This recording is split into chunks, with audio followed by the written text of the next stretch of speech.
So what's up guys, and welcome back to the channel. In today's video I'm actually going to be showing you the baby show racers growth. This is the daddy, come on, after, there you go. Now this is my first baby show racer. I actually don't have a clue on what colour it's gonna be, so please leave it down in the comments, because to me this looks like a blackbird, but I'm not sure, because color wise to me when they're babies the colors don't really work out for me. And what I mean by work out is I actually don't have a clue.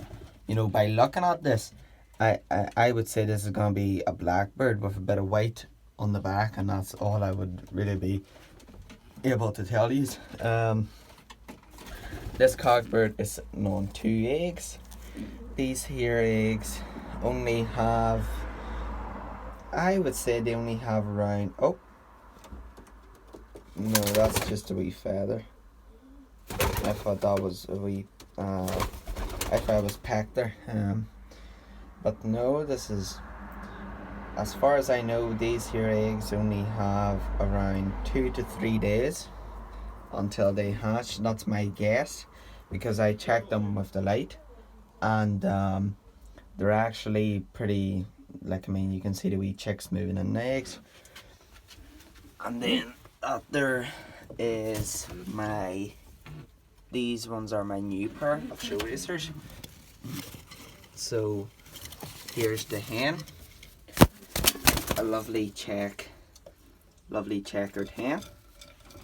And my favourite that I've been waiting for is big red cock. Big red checkered cock. They're a lovely wee pair. He's actually, that there bird's actually like, this here massive cockbird. And then, as you guys know, the usual, I did get rid of the yellow grizzly pied hen. There's a show racer as well, a lovely ash bar type of colour. I'm not too sure, like 100% on the colour. There's my mealy cock, mealy hen, silver cock, and yeah, and then 2 show racer hens there. That's the mother of the baby, and that there is the mother of these eggs. And then that there's the spare cock, who will be paired up with her as soon as she gets to the age. I was told she'll only be able to breed next year, but to be honest, I'm happy enough for her to breed next year, just so she stays nice and healthy, and I don't end up killing her with pairing her up to a cock and forcing her to lay eggs.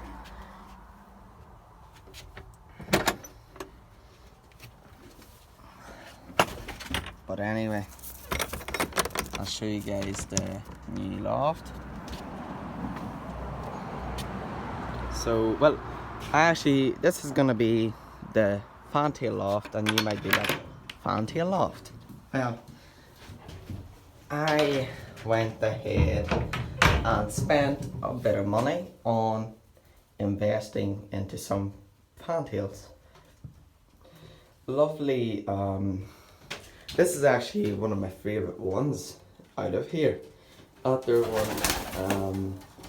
has been crossed with an Indian, and she actually has these small muffs. A lot of people call that muffed feet, but I would call that small boots, because if you take a closer look, they're just basically a small wee boot on her leg. Other cockbirds have been working on putting marker rings on them. Right, that's a cock. If you look at him, he doesn't have a marker ring, so I'm gonna have to put one on that one.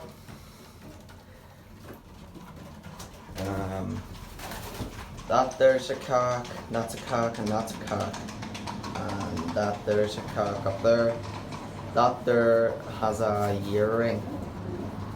that there's a 2017 bird. I have no clue what that is yet.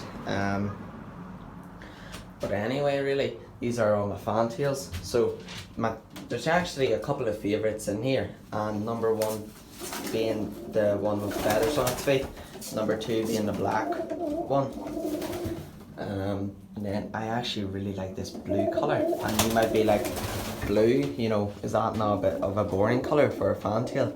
To me, it's actually really interesting. And yeah, basically that there bird was pretty hard to find. I was looking for two the same colour, but that one's more of an ashier, as you can see. There's more of an ashier blue. I was told that colour could be called what do you call it? It starts with an M, musique or something like that.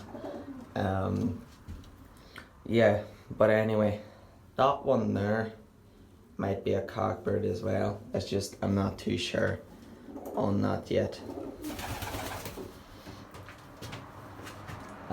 So I'll go around and actually show you guys the pairs that will be paired together. So print hen, and you might be like, well, that there's more of a grizzle. It's not. That there is more of a print than a grizzle, because the grizzle has more spots on it. So that there's a print hen, and there's the print cock to go with her. So them two over there will be paired together. And then I'm hoping to get some nice prints out of them, and then next year, because all this breeding is only going to be next year, so these will be kept over winter.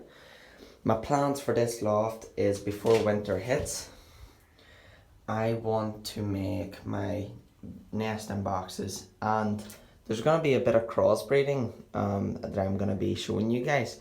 I'm actually trying to work on bringing fantails with feathery feet, but the thing is, I can't find anyone, and there's only a couple of people that I know of, but they're not selling them at all. And there's a guy I asked, because he actually had some nice ones, like her, and then there was a cockbird that had bigger feathers on his feet. I asked him how much does he want for the two cockbirds, and he said he's looking £300 for the two cockbirds.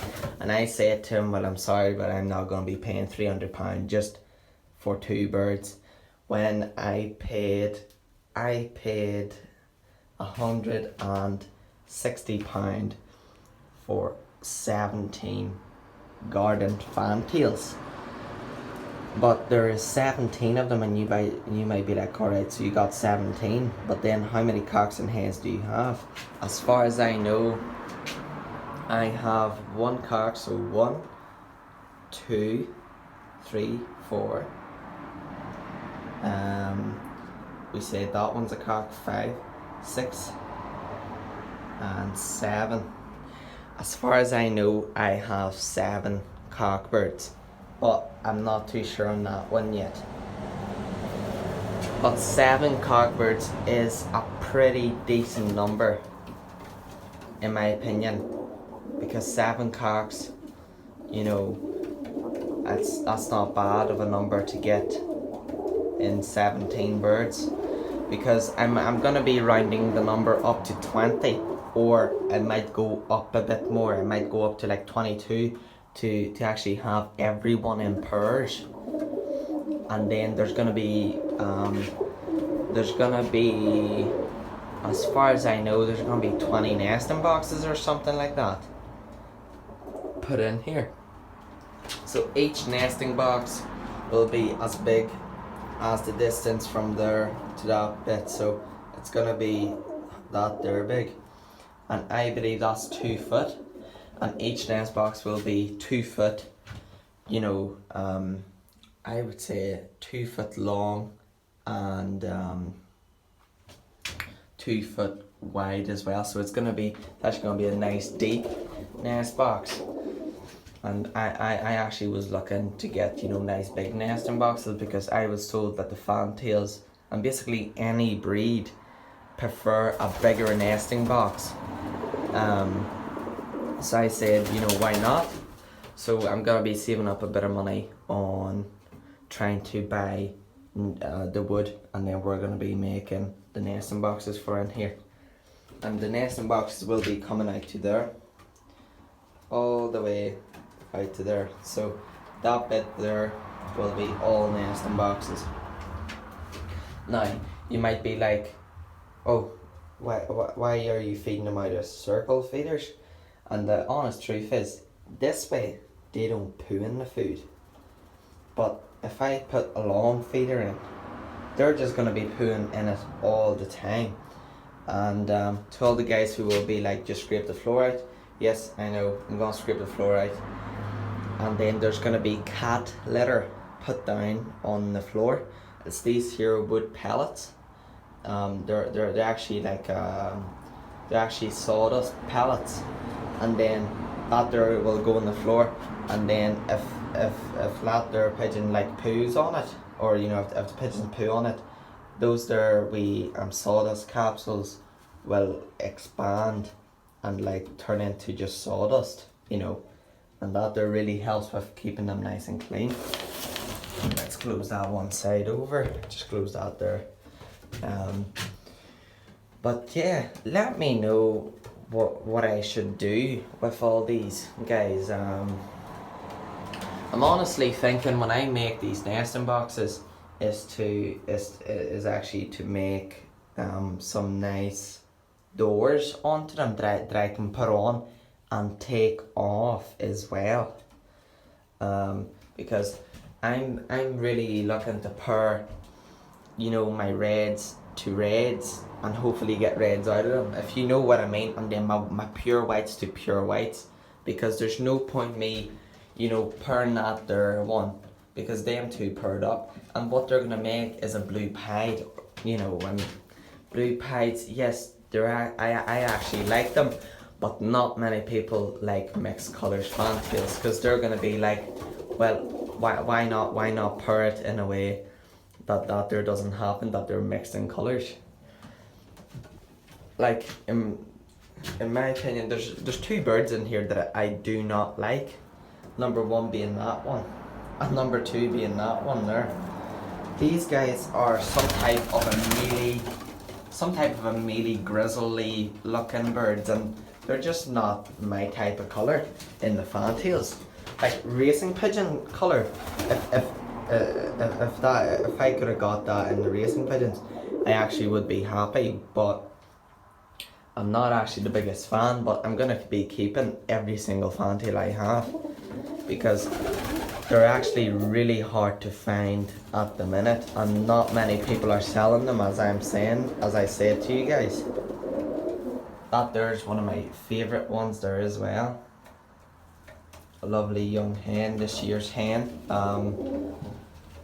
She's only, I was told she's only around 3 to 4 months old, and so is the cockbird up there, because that there cockbird there is the brother. They're basically nestmates.